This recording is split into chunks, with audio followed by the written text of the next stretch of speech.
আসসালামু আলাইকুম দর্শক, অনেকদিন পরে আমার দেশের বাড়ি কুষ্টিয়াতে আসছি।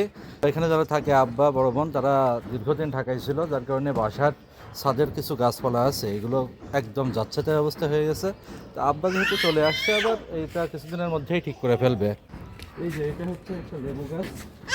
এই যে লেবু, এই লেবু মনে করেন যে মানে ভাতের সঙ্গে খেতে খুব সুস্বাদু এই লেবুগুলো। এটা ঘ্রাণ হয় আর টকের পরিমাণটা কিছুটা কম।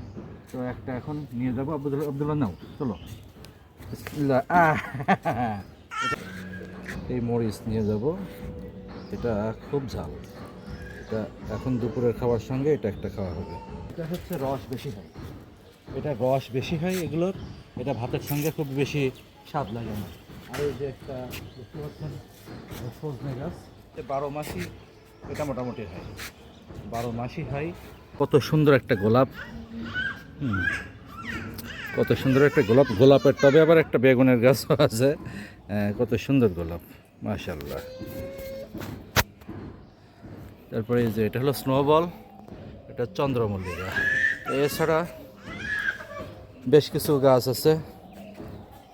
এই যে এই বাসার আশপাশ দিয়ে যে কলা, এদিক দিয়ে কলাও হয়। তো যে মরিচ, যে তুলসী গাছ, ঘৃতকুমারী, এটা মনে হয় ড্রাগন গাছ একটা।